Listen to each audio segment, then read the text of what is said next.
Hey guys, this is सूरज और आज हम एक पोएम को कवर करेंगे जिसका नाम डस्ट ऑफ स्नो है। तो डस्ट ऑफ स्नो की हिंदी होती है, हम कह सकते हैं बर्फ के कण या बर्फ का रेत। तो डस्ट माने वैसा रेत ही होता है यहाँ पे, हम या पार्टिकल का सेंस निकाल सकते हैं। रेत क्यों कह रहे हैं? क्योंकि बहुत सारी कंट्रीज ऐसी होती हैं जहाँ पे जो बहुत अधिक बर्फ पड़ती है, तो जिसके कारण जो बर्फ होती है ना वहाँ पे रेत के समान हो जाती है। तो इसका यही सेंस निकाल सकते हैं, बर्फ के कण या फिर बर्फ का रेत। ठीक है।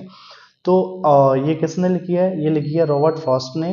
ठीक है, रॉबर्ट फ्रॉस्ट, और इसका जो पूरा नाम है वो है रॉबर्ट ली फ्रॉस्ट। ठीक है, ठीक है। वो एक अमेरिकन पोइट हैं, वो बहुत ही फेमस थे और उनका जन्म 26 मार्च 1874 में हुआ था और वो 29 जनवरी 1963 में वो इस यहाँ पे कह सकते हैं 1963 में वो अलविदा हो गए या उनकी डेथ हो गई। ठीक है।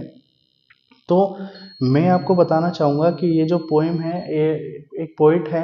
तो वो पोइट अपने आप को ये दिखाना चाह रहे हैं कि वो जो दिन है ना, उसके दिन में वो जो पहले जो पोइट हैं वो दुखी रहते हैं। ठीक है।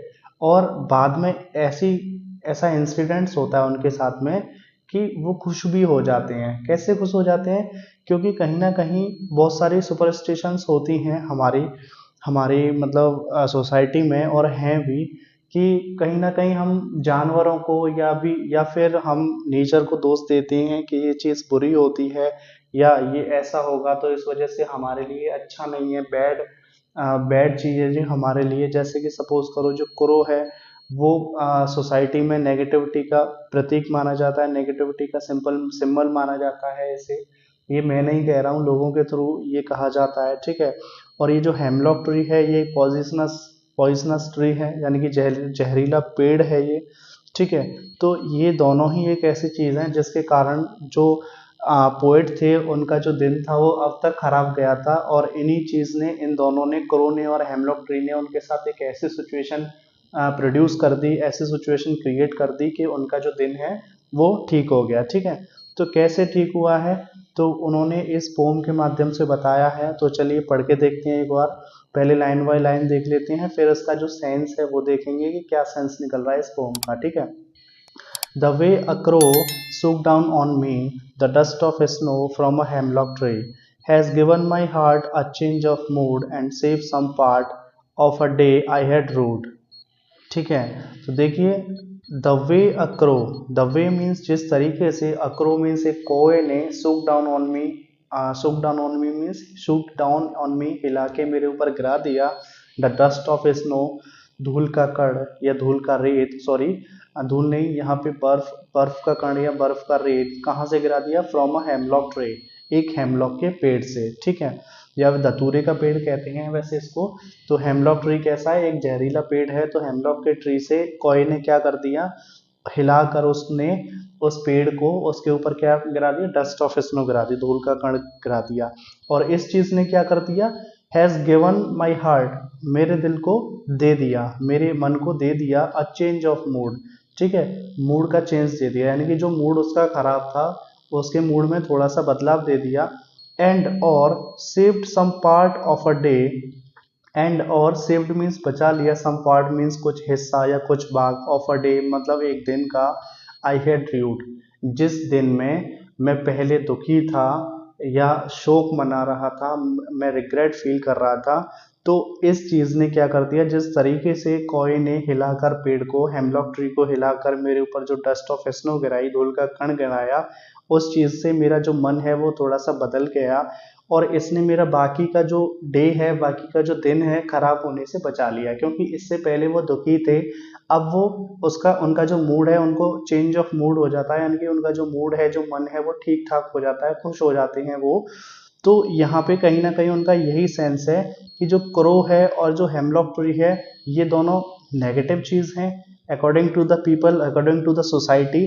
जैसे क्रो को नेगेटिविटी का सिंबल माना जाता है और हेमलॉक ट्री ये एक जहरीला पेड़ है।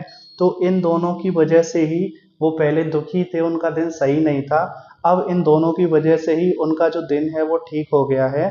तो यहाँ पे कहीं ना कहीं जो लेखक हैं, सॉरी जो पोइट हैं, वो ये कहना चाह रहे हैं कि कोई भी चीज़ इस वर्ल्ड में, कोई भी चीज़ बुरी नहीं होती है, सभी का अपना अपना महत्व होता है। तो हम किसी भी चीज़ को बुरा नहीं कह सकते। ठीक है।